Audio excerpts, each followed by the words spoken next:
Would you say you have forgiven him? And I tell you, I screamed and cried in that room. All these roles always come with certain expectations.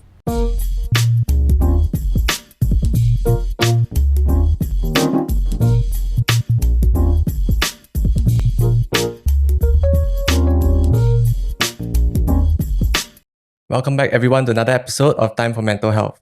Time for Mental Health is a podcast where we aim to normalize the sharing of mental health experiences. I'm your host, Fabian. Join with me today, we have Piano, we have Dalia, and then we have a special guest, Alyssa. Welcome. Yes, so my name is Alyssa, and I'm a singer-songwriter and a content creator here in Singapore. So I do a lot of TikTok, a lot of Instagram videos, and fun things like that. So you can find me on TikTok, on Instagram at It's Alyssa Lee, spelled L-I-E. And yes, it's pronounced as Lee, and people tend to get that wrong. Yeah. Today we'll be talking about experiences about positivity, inner well-being, and all that stuff, So stay tuned to find out more. But before we move on to the main segment, if you like the content, subscribe, like, comment. Yeah. Okay. Moving on. If it's comfortable for you, is it possible that you share some of the past experiences that have made you who I am today. Yeah. So cliche. Yes, I think everything that I've been through in my life, I always believe that there's a reason for it, and that the reason is to help me grow into the person that I'm meant to become.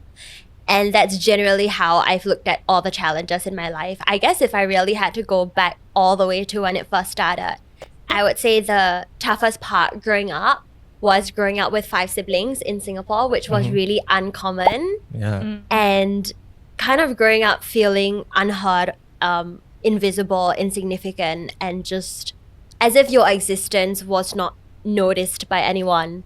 And that very early on made me feel like I didn't have a voice. So I think music has always been my safe space growing up. For me, there were days when I remember I used to go to school, primary and secondary school, and I would just feel, I guess I brought that feeling of invisibility to school as well. And so even though people were not making me feel left out or outcasted, I think I almost subconsciously did that to myself. And that led to me having really struggled with social anxiety, struggled with depressive feelings from quite early on. And the only thing that I felt would save me was going back home and just playing my CDs over and over again until I would literally cry and fall asleep. And this could happen for days, every day I think I just wanted to disappear more and more and more. And that's kind of when I started to just write songs to put my feelings into words. So I used to just journal and keep a little diary. But then after a while, I was like, well, why don't I try putting it into a song? I remember for so long wanting to pursue singing and music. And I guess maybe being in an Asian community or an Asian culture, you're not necessarily always encouraged to pursue your dreams from when you're 3. Yeah, but I've always known what I wanted to do since I was 3, right? Yeah. But nobody really took me seriously. Yeah. And so when I reached 16 and I had to go to JC, I actually wanted to go to SOTA. But I remember very specifically, I think my parents were just like, what makes you think that you're going to succeed in this if you go and pursue the arts? So go to JC, get your A-levels, and then get into university and then decide what you want to do after that. And that was when I think I really broke. And then I was like, okay, I'm moving out of my house. I'm going to stay with my grandparents. And I am also going to actually look for the school counselor. So that's what I did. That was in JC. When you were already in JC. Yeah, that was in JC. So that was when I was 16. And I think at 16, I already felt like my life was over in a way because I felt like my life had no meaning and no purpose. Right. I remember when I was in JC as well, for some reason, I did not make it into the choir and I did not make it into that drama club. So I actually did canoeing, which I really hated. I really hated it. I don't like sports, Yeah. Maybe I'm good at it, but I don't like it. And then the coach at the time, he wasn't the most forgiving because in the JC that I was in, there was a discipline master. And he just had a bone to pick with me, I think, because sometimes I would attend school late and he didn't like that because he saw that as disrespect. And then there was one time we were doing a cross-country race. And then my canoeing coach was like, Alyssa, I want you to place top 10. I'm going to put you in the front of the row. You're going to compete with the best of them. And I was like, okay, easy, I can do that. And then right before the race starts, this discipline master, he comes up to me and he's like, why are you wearing FBT shorts? You're supposed to be wearing school shorts. Oh. Then he was like, 5 minutes to the race starting, right? It's like, you go and run back to the marquee, go and find someone to change your shorts with you. If not, you're not running this race. So I sprinted back to the marquee. Thank goodness there was somebody there who was sick, who could change her shorts with me. And then I was like, oh no, I want to be able to start the race on time. I don't want to be, lagging behind anyone else. And so I took a shortcut. And the shortcut took me through a path of trees. And while I was sprinting back to the front of the line, I stepped on a tree root. Oh my gosh. And then I didn't realize it was just really painful, right? I still ran the entire race. But after that, I was like, this sharp, stinging pain. And I thought I should rest. But then my canoeing coach was like, do you want to let your team down? It's going to be competition season soon. Like, every athlete gets injured. So he made me train with everyone else. We did the competition, and after that I literally had to pull myself up the stairs to class. I guess after everything was over, competition season was over, I went to see a podiatrist, and he was like, oh, why didn't you rest your foot, this kind of an injury, you shouldn't even be training. And then he said the only thing we can do right now is a surgery. We have to remove a bone. And I tell you, I screamed and cried in that room because I felt like, how is this fair? And I guess in my head, I was like, oh, I'm 16, I don't really dare to speak up to discipline master maybe. I didn't know how to stand up for myself, speak up for myself. And so it led to this happening. And like, when I really look back and think about it, I'm like, wow, like for a 16-year-old, you as a discipline master, probably in your 30s or whatnot, or maybe 40s, the fact that you would threaten students or that students would be so afraid of you that they would suffer just to not offend you was quite shocking to me. And I think it tends to happen when you're in a society where you're always kind of told to respect your elders and don't talk back and don't be a rebel, don't be a troublemaker, and so you tend to just be a people pleaser. You're like, okay, like I'll do this, I'll do that. Even if it means that you'll be at a disadvantage. So JC was one of the most enjoyable times. The good thing was that during the year that I went into JC, my aunt, who used to be an auditor, she decided to step out of finance and do social work. So she was actually training to be a counselor. So she counseled me for 2 years. Wow. Oh. Yeah. Wait, you're allowed to do that? Like, counselor is someone that's related, like with. I think so. I mean, Okay. I don't. She wasn't. Okay. I guess she wasn't doing it in like a structured manner. Yeah, so that really helped. Like having my aunt and then at the same time having the school counselor. I think that really helped me through those 2 years. And then she was also the one who encouraged me to go apply for Lasalle. Again, I did not expect to get in. I thought it was completely by fluke. But I found out that actually one of my acting teachers, he was the one that fought for me to get into school. A lot of people actually had come in with already like prior diplomas or degrees. And he was like, you need to go and live life a little more. And so the HOD and stuff didn't actually want you to get in, but I saw something in you and I fought for you to be in this class. Sometimes when people say like one person can't change the world, I'm like, even if one person can't change the world, I mean, technically they can. But even if one person could not change the world, they can change someone else's life, and he changed mine. Beautiful. I think it's very important. Like, there's a time and place where whether the discipline can be produced or what. The discipline can be you can deal with the problem later, But before like a competition or before something, I think there's a time and place. Yeah, that crucial time period where you're about to have a race. Yeah. And it's also interesting that you are the first person out of all the guests or out of all our experiences that actually mentioned that the school counselor was okay. Yeah. Right. She was really helpful for me because I just felt connected with her on a deeper level.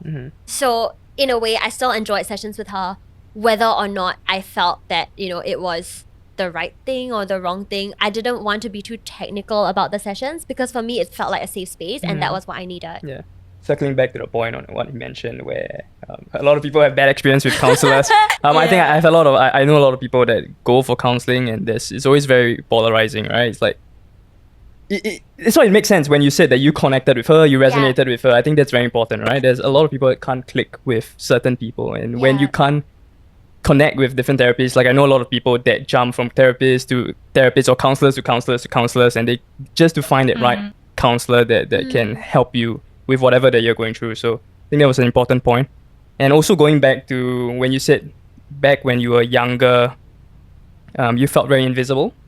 So would you say that going back home in your own room is a safe space for you? Music is like a safe space for you where you can pen down your emotions, your thoughts into that piece of paper, into that lyrical format or whatever. Do you think it is a safe space for you? Like music and your... Yeah, so I guess my safe space really was when I decided to move out, not because I had animosity with my family or anything like that, but more like when I feel like when you're a creative person, you need to feel emotionally safe and you need that peace and you need that silence. 100%. And always sharing energy with someone else, whether or not they're a nice person, it still changes your own energy. And you need to be in a space where you can just be in flow and not be interrupted. And so for me, that was the reason to move out, so that I could have that safe space. And also so that I could differentiate my thoughts from the thoughts of my siblings or my parents. Because I think that tends to happen when you live at home. You hear so many voices. And then after a while, you don't really know, am I getting anxious because of my expectations? Or am I getting anxious because of someone else's expectations on me? It's so blur that you can't define it anymore. Yeah. So music, yes, 100%. Every time I feel inspired or I feel overcome with a certain emotion, I always feel like it comes out very easily in lyrics. And singing has always come very naturally to me, so it just made sense to sing and write my own songs. Yeah, although it took me a while to be like, yeah, you can be a songwriter. I think in our heads, we always look at big stars. We either look at really big stars overseas in the US or whatnot, or we look at, for example, Justin Bieber and like, oh, he got so lucky because he was picked up off a street. You know what I mean? So we always kind of envision chasing your passion to be either, you have to be born with the silver spoon in your mouth, or it's just pure luck. But why can't hard work also let you achieve your passion and do the things that you love? Exactly. Yeah. It's a mixture of a lot of factors, right? Yeah. But the most important thing is to actually get out there and actually do it, right? To take the initiative instead of thinking and not doing what you want to do, right? So like you say, you're very passionate and you know your passion since a very young age, which is incredible, right? So that's amazing how you're doing it now and you're living it out as we go. Yeah. Sweet. Thanks for sharing it. You're welcome. I think also it's like reaching a point of acceptance. Because so many times you can look at someone else and say like, oh, but look at what they did when they were 10 or 11 or 13. Or look at a child prodigy and be like, he was already playing Mozart at 3, Right. And then it makes you feel like, well, no matter what I do, I will never be that person because I can never be 3 years old. Yeah. So I feel like that's really unrealistic, but that tends to be the expectation that society places upon us. They kind of measure out this whole timeline of life. And if you don't match up at any point in your life, you will always feel inferior and you will always struggle. And I think it's reaching that point of acceptance of like, yes, I truly believe that everything that happens in my life happened for a reason and that all the lessons led me here, and that's why I'm able to put out the certain art that I put out, or I'm able to speak about the things that I speak about. Like, I think if I was born with a silver spoon in my mouth, for example, I may not even have these stories to share. Also, I guess the other thing that I realized about my family system growing up was that I, as a kid, was already very self-aware and always felt more mature than my age. And so I would say from a young age, whenever my parents would try and get me to parent my siblings or get me to try and like discipline my siblings or whatnot, I realized very early on that this is not my role, and that I shouldn't be expected to do these things. And I would speak up about that, right? Not always to the best response, but I just felt like I have to speak up about it because it doesn't sit right in my heart. And I think the interesting thing maybe about me, maybe about everyone, is that if you really listen to your heart, you kind of know when you feel comfortable, when you feel uncomfortable, when you feel safe, when something feels right, when something feels wrong. It's like you have this compass and you just really have to listen to it. And so every time I would feel like this feels off, I would say it. Like to your parents. Yeah, and then have to deal with the repercussions after, right? But yeah, I would say it, and I was like, I don't think I should be parenting my siblings. I think I should get to enjoy like me as a child, me as an individual, and not be reduced to a role that has been placed upon me. All these roles always come with certain expectations. And to me, it's like, why does everybody have to be put into a box? You know, and that always happens because you realize that if you had met your sibling, or maybe even your family member outside of the family home, you may actually get along really well. But because you are in this family structure, you're all expected to act a certain way, fulfill certain roles, do things that you would naturally not want to do. And that's what creates conflict. That's what creates tension. If we could just look at everybody as individuals, I think we will all get along a lot better. Also bringing back to the previous point about music, right? I realized that there is this stark contrast between how you felt, how your mindset was at when you were young, Yes. and then after you started pursuing music, right, as a whole, it became like you became more confident, became more like in peace with yourself and everything. And you also touched a little bit on like you have to really touch yourself and feel what your heart is telling you. But I believe it's for the audience it's a bit difficult. It's a bit abstract, right? Obviously. It's gonna be very abstract. So is there any like logical steps that one can take to kind of like touch or find the inner thing that you want to do? I mean, anyone, I can put the question out there. I mean, The inner healing. It's like find your inner child or like refine that passion you had as a child. I think for me, it's always you have to learn how to look at the world with the new eyes all the time. And sometimes they would say it's like looking at the world with the eyes of a child because it's the first time that they're seeing the world. Everything is new to them. They're curious about everything. It's like this constant sense of wonderment, which I think is what Disney Channel brings out so well. Not sponsored. Sponsor. Yeah. Feel free to sponsor. So that's one part of it, right? And then the other part of it, I feel it's just really just asking yourself, if you were not paid to do this, if nobody told you to do this, what would you do? Right? Because so many of the choices that we make, especially in this capitalist society, is based off of money. But what if you could look at money with the same value as you look at time? Because they always say time is money anyway. It's true, you exchange your time for money. So why don't you look at how you want to spend your time? Right? Because now you're looking at, I'm going to spend my time to make money. Then I'm going to think about how I'm going to spend my money. But I think you should cut off that middleman and just think about how I want to spend my time. And that is going to lead you to this sense of joy. And that sense of joy over time will lead you to be a more happier person, a more confident person. And then as you take steps in that direction and you see the results and you see the successes and you see, you know, your happiness makes other people around you happy. They tell you, oh my God, I love being around you because you're so happy, or because you've got such great energy, or because you're inspiring me now because you're also chasing your dream. Then all of those things become like a positive feedback loop. And then things naturally just keep getting better. It's like the law of attraction, right? So I always feel like it's kind of like you take the first step and then everything will snowball from there. I second that for sure. I think starting off slowly doing what you like to do, then you will feel confident. You feel in your own zone, you know, in your own path, and you just keep doing. And then the more you are able to recognize what is it you want as well. Yeah. Since young to now, right? How has your perspective changed when you take on like challenges? I think now the way I take on challenges, I kind of look at life like a building block, like a jigsaw. And like I'm building a castle. So every time things happen, it's like, oh, this is so fun. Okay, like how do we fix this jigsaw puzzle? Or what do I want to add to like my Lego castle? You know? And I think when you look at life like that, like just a series of building blocks, because at the end of the day, you're never going to be satisfied with whatever you build, right? Because you're always going to want it to be better. You may want a whole renovation, right? Like that happens all the time. Yeah, especially in Singapore. Upgrading. Yes, exactly. To me, it's like if you look at life like a game, like it's supposed to be something fun and not something stressful and not something scary. You don't have to get anywhere. You just have to go somewhere.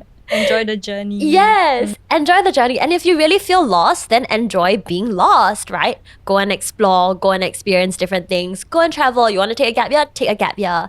Like you don't have to place yourself in a box, because I think we're all creators. And even if we don't think of ourselves as creatives, we are still creating our life. So in that sense, you have control. Right? Of course, like, yeah, you can't control the weather, you know, you can't control the rain or whatnot, but you can control your life. And at least with your life, you can be a creator. to me, it's a bit like an art experiment. I'm like experimenting. I'm also learning new things about myself every day. As like even through the struggles I go through, and I think it's like as you said, like we can't control like the external things that happen to us, but we can control like how we handle it, and like I think like looking at it with a child like way, I think it's so beautiful because like children, like they when they play, for example, they're not just like playing to achieve something or like to put it on the resume or to earn money, but they're playing like because it's I built a sandcastle. I mean, they're playing because it's enjoyable, like because it's an end in itself. Yes. No, that's so true. Yeah. No, I just want to go back to the point that, or the question that Fabian brought up just now, like finding yourself, finding your inner you, right? I wanted to bring that question a bit further. I wanted to ask, like, do you have any strategies or tips on how would you block out like disruptive voices that, like you mentioned earlier, how people would sort of like judge you or ask you to conform to a certain need in society, or ask you to be someone that you're not. Yeah. Because I mean, Singapore being a very conservative Asian country with that traditional thinking and high expectations of you to be someone or something from a very, very young age. How do you Shut up. in your own words, you mentioning that you, like, for example, you went out to live in a different place, like, are there any other tips or strategies that you did? I think I did start meditating a lot. That takes time and practice because, of course, when you first start, it's very hard to just sit down there and sit in stillness for a while. But as you get better at it, you kind of realize that everything that's happening externally, all these voices and everything, they're all in here, right? So the minute you learn how to quieten this, your world doesn't affect you anymore because your whole experience of reality happens within yourself, right? So you have to learn how to quiet the experience within, not without. So for me, that took time and a lot of practice, a lot of reading books on personal development, spirituality, mindfulness, and actually like putting those things into practice, because I think a lot of times we read and then we just have information overload and then we don't actually know how to apply it in our life, or we don't apply it in our life, and then we go like, why did I read this book for? It didn't change anything. Because you read and it has to be followed up by action. And I think also right now there are so many resources out there of people giving you tips, tricks, activities. There's so many communities as well that you can be a part of, that it's so easy and so accessible to take yourself out of an environment where you feel you are unsupported and put yourself in an environment where you feel supported. And it just takes you taking action and being brave enough to be like, okay, maybe I don't know anybody here, but I've been hearing from everyone that this is a safe space. So I want to just come here, start meeting people. And again, you will meet people that you connect with, right? And then over time, you'll start building a circle of people that are very supportive and very positive and who make you feel like a better person or make you want to be a better person. And it's one of those things where they say like, if you can't change the people around you, then just change the environment, move into a space where the people around you are the people that you want to be around. For me, humans, well, they say no man is an island. So you're always going to be surrounded by people, right? In your workplace, at home, just in general, everywhere you go. So start being selective of the people that you are around. And if you can't pick and choose some of them, like maybe family, you can't pick and choose, colleagues, you can't pick and choose, then pick and choose the rest of them. Because the people who you are around, they are going to influence who you are. And they are the ones that are going to make you feel safe or unsafe. And the better you feel, the better you attract. And the more you attract better, then the better you feel. So it's like, yeah. Like you said, the positive cycle. Yeah. But yeah, I mean, thanks for sharing that. I mean, I think that was beautifully articulated by you. That quote especially, if you can't change the people around you, change the environment. I think that really speaks volumes. And I think I really resonate with that, Yeah. I realized that there's a lot of nuances about safe spaces, and we have to select people who are similar to us. Then there's this quote that like people get stronger through like negative experiences or through challenges, right? Then how would that play out? I mean, can be all for everyone. Like, do you think that this quote makes some sense in this aspect? I think It goes both ways. So yesterday, I was actually having a chat with a friend of mine who's way older than me. He is a business person and entrepreneur, and he has a little daughter who's like 5 or 6. And he said, oh, I'm going to buy this property and leave this property for my daughter so that if we're not around, that she could still get passive income from this while chasing her passion, so that she does not have to follow what society expects of her, which is do all the things you don't like to make money and survive. And then he was like, and so many of my friends keep telling me, other parents and stuff, like, no, you need to discipline your child. You need to teach them how to like go through hardship, do all these things, to learn how to survive in this world. And he was like, but why should I? Like, the world is hard enough as it is, right? Even if I put a silver spoon in your mouth, in all honesty, right? Even if I give you everything that you could possibly want, you still have so many people coming out with anxiety, with depression, people with suicidal thoughts, even though it seems on the surface they have everything that they need. And so if life is going to be difficult either way, if you can make it better, why not? That's a good point, because people think like all these mental health issues, they stem from, or a lot of them are clustered. Yes, a lot of them are clustered for the low SES people, right? Social economic status, but people on the other end, they also have faced these problems also. I feel like you have grown this way because of the negative experiences also that you went through and you learned from it. And I think it's about not drowning in those negative experiences, but like, yeah, you came out of it much stronger lah. And like, I think that's how we use our woundedness as a form of healing for ourselves and for others as well. Yeah. And actually, this is something that I've been thinking about quite a bit. Like, why is it when some people go through hardships, they turn out like Oprah Winfrey? And then why is it when other people go through hardships, their whole life is wrecked and ruined and they cannot pick themselves back up? And I always feel like even as we are born into this world, some people come into this world with a lot more willpower, a lot more strength, a lot more resilience. They can take a lot more and others cannot. And I feel like because of that, if you have the ability to take more, then you should, like, in a way, give it back, right? Use that and fuel something to change something and make the world a better place, because not everybody has that amount of resilience in them naturally. Since young, right, you have all these challenges, and now you have taken music and built that confidence, that positivity, that inner peace, that inner well-being, Actually, I forgot my question. Let me think. Has there been times, right, throughout these challenges that you have actively tried to find closure, or just happen to have closure between these conflicts? If you're comfortable sharing, of course.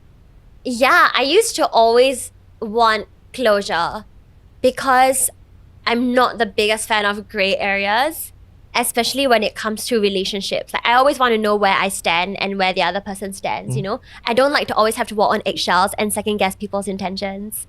So I think the biggest closure that I got, well, I'll talk about my parents and then I'll talk about my ex. A couple years ago, I went for a personal development course, and in that course, they gave us this activity to do where they said, call the people in your life that you feel you have broken relationships with and follow this structure, right? Follow the structure. I was like, I'm gonna do it. So the structure was, you explain to them like, hey, so-and-so, this is the story I've been telling myself about you.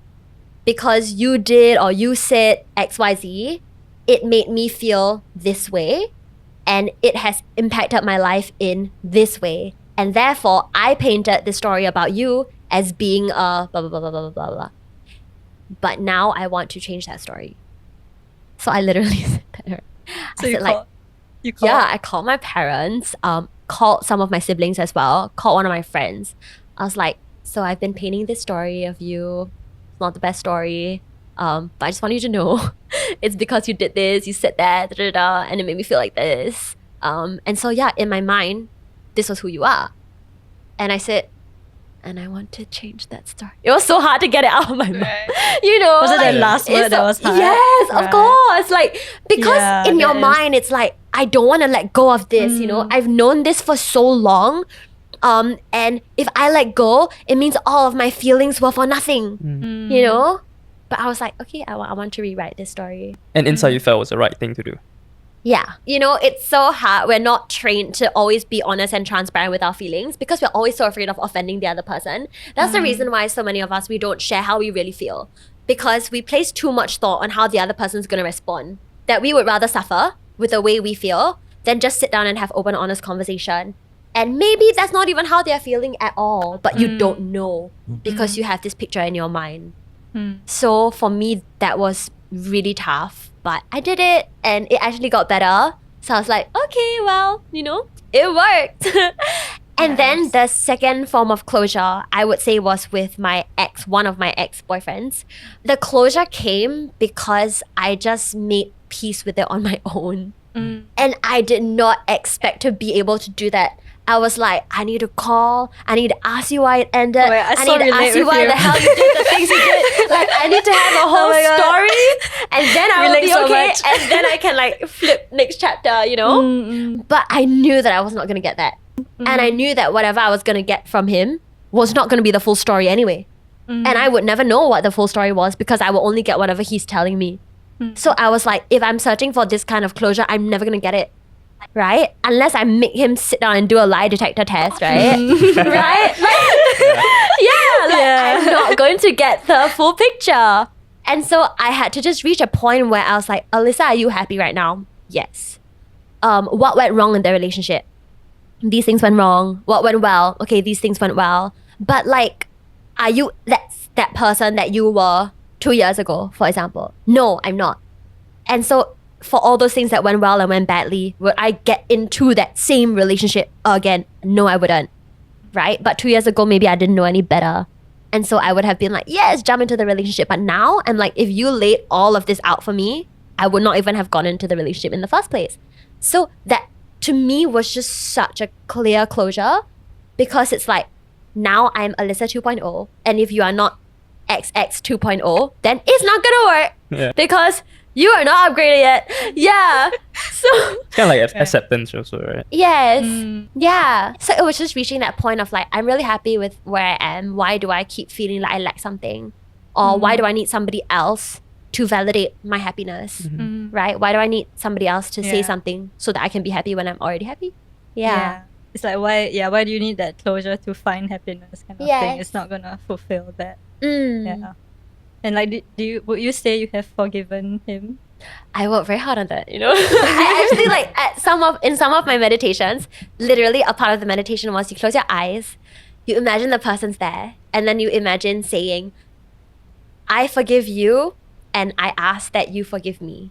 And then you imagine the other person saying the same thing to you. Right? Because you may never actually hear it from that person. Sometimes maybe that person already passed on, but you are still holding on to this grudge, right? And you're still alive. Are you going to throw away your life? Yeah. So you have to find that forgiveness within yourself. So I'm sure that this all this closure and all that meditation, that mindfulness has somewhat created that positive drive also lah, you know.